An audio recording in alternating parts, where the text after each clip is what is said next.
consideration, Dion approached and tried to give me a kiss on the cheek. I didn't move. I didn't pull away, but I didn't lean in either. I stayed exactly where I was.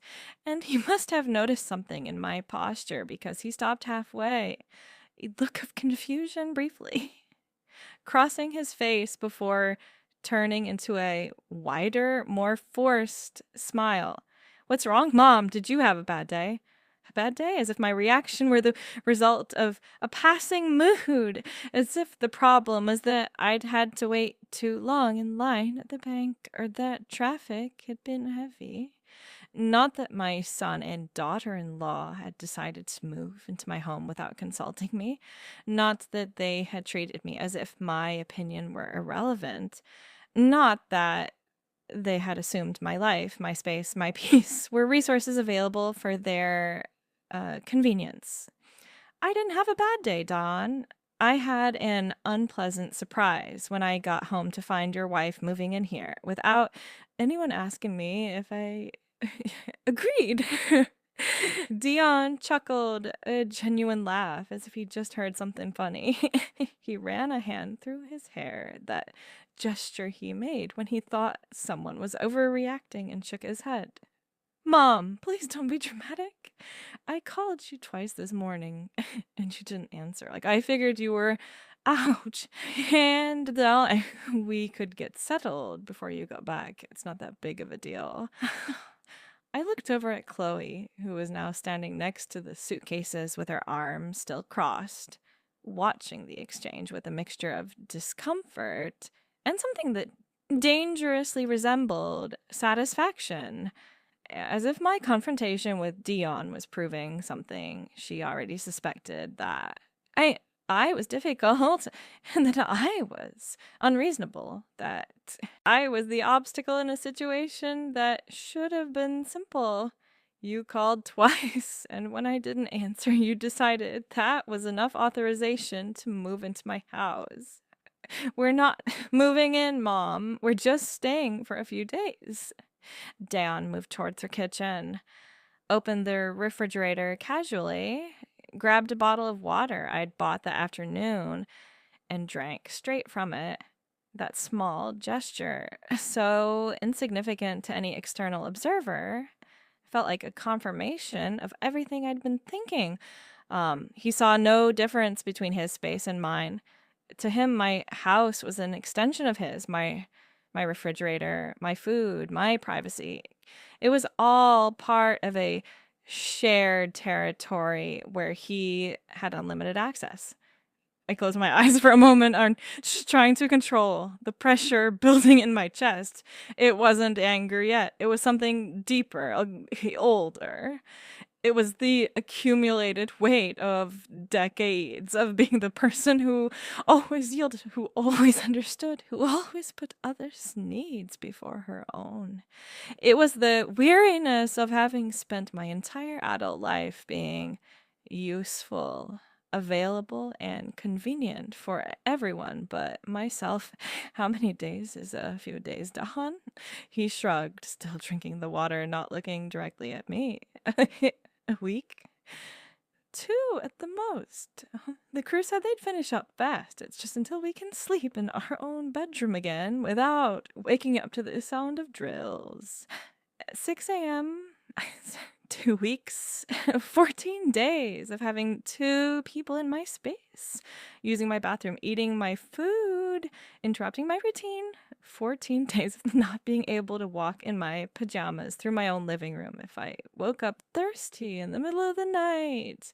14 days of having to consider others' schedules before deciding if I could watch my favorite show or listen to my music. 14 days of giving up the peace I had worked so hard to build after years of noise and chaos, and you just assumed I'd be okay with that.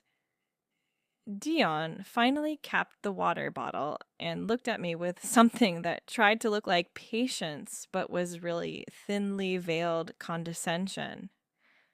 "Mom, you're my mother. Of course, I assumed you'd be okay with it. What did you want us to do? Stay in a hotel and spend $150 a night when you have 2 empty bedrooms here? That doesn't make sense. $150 a night. Like, there was the real truth, naked and unadorned. It wasn't about needing me. It wasn't about wanting to spend time with me.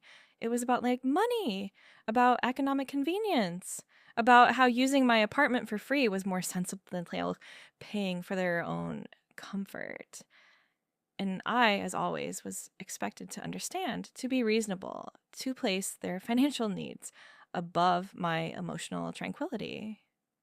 Chloe cleared her throat from her spot next to the suitcases. When she spoke, her voice had adopted that soft, conciliatory tone people use when they want to sound reasonable, while manipulating a situation to their advantage. Ava, we really don't want to cause you any trouble. If it's a problem, we can help with expenses. I don't know. Maybe $50 extra for utilities. We'll be using water and electricity. It's only fair we contribute $50. As if the problem were the cost of utilities. As if I could put a price tag on my privacy, my routine, the quiet mornings where I sat on my balcony with a cup of coffee and simply existed without having to be a mother, a mother-in-law, a hostess, or any other role others needed me to play. It's not about money, Chloe. My voice came out wearier than I intended. Dion approached again, this time putting a hand on my shoulder with that gesture he'd used 1,000 times when he wanted to soften me up. Then what is it about, Mom? Just tell me what's bothering you and we'll fix it. You want us to buy the groceries? Perfect. No problem.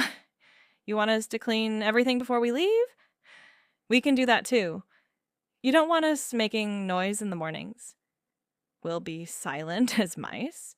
Tell me what you need, and we'll do it. What I needed was for them to have asked me first. What I needed was for them to have considered that maybe I had the right to say no.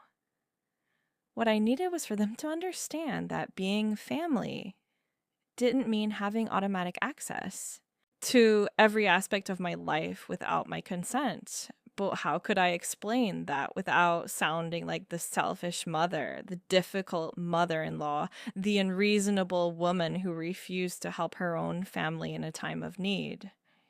I gently moved Dion's hand from my shoulder, not with abruptness, but with enough firmness for him to know the gesture wasn't welcome right now. What I need, Dion, is for you to understand that this is my house. Not a hotel, not a backup option, not a resource available every time you have an inconvenience. It's the place where I live, where I rest, where I have the right to decide who enters and who stays. But we're your family, Mom. His response was immediate, almost automatic, as if those 4 words were an irrefutable argument, as if the simple fact of sharing blood nullified any expectation of respect or consideration. And maybe for a long time I had believed that.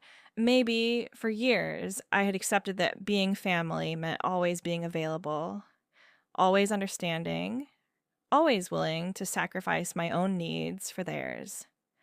But something had changed. Maybe it was turning 68 and realizing that time was no longer infinite. Maybe it was the death of my friend Serena last year, who spent her last days regretting never having lived for herself. Maybe it was simply the accumulated exhaustion of decades of being invisible in my own life, precisely because you are my family. This hurts me more, Dion, because I would expect you more than anyone to understand that I also have a right to my space, to my peace, to my decisions. Dion exchanged a glance with Chloe. It was quick, barely a second, but I saw it. It was that look couples share when they think they're dealing with someone difficult when they need to stick together in the face of what they perceive as a shared problem. And in that moment, I was the problem. Dion let out a long sigh, the kind he used when he felt a conversation was taking too long to get nowhere. He ran both hands over his face, a gesture of barely contained frustration, and then looked at me with that expression he had perfected over the years, that of the patient son dealing with a complicated mother. Fine, Mom. I get that you're upset because we didn't give you more notice. You're right about that. But we're already here. The bags are inside. Chloe's already unpacked a few things in the guest room. What do you want us to do now? Go look for a hotel at 6 p.m. on a Thursday when I have meetings starting at 7 a.m. tomorrow. There was the guilt presented not as a direct emotion, but as a series of practical inconveniences I would be causing if I insisted on holding my ground. As if the fact that they had already started settling in without my permission now obligated me to accept the situation. As if their lack of planning automatically became my problem to solve. I looked down the hall toward the bedrooms, and the guest room door was slightly ajar, and from where I stood, I could see a corner of the bed with what looked like clothes already spread out on it. Chloe had said she had unpacked a few things. She wasn't asking permission to stay. She was claiming territory. I walked toward that room. I heard Dion's footsteps behind me and then Chloe's voice saying something low to him that I couldn't quite make out. I pushed the door completely open, and what I saw confirmed what I already suspected. Not only were there clothes on the bed, but toiletries were lined up on the dresser. Chloe's travel case was open by the mirror. 2 pairs of shoes were neatly arranged by the wall. A laptop was plugged in next to the nightstand. This wasn't the preparation of someone planning to stay for a few days. This was the installation of someone planning to settle in for weeks. I turned to face Dion, who had stopped in the doorway with his hands in his pockets, watching me cautiously. "A week, you said?" He nodded, though his eyes avoided mine for a second before looking back. 2 at the most. Mom, I told you. And all of this setup is for 2 weeks. The laptop, the bath products, enough clothes for a month. Dion shrugged, that casual gesture he used when he wanted to minimize something he knew was important. Chloe needs to work from here. And obviously, please like and subscribe my channel.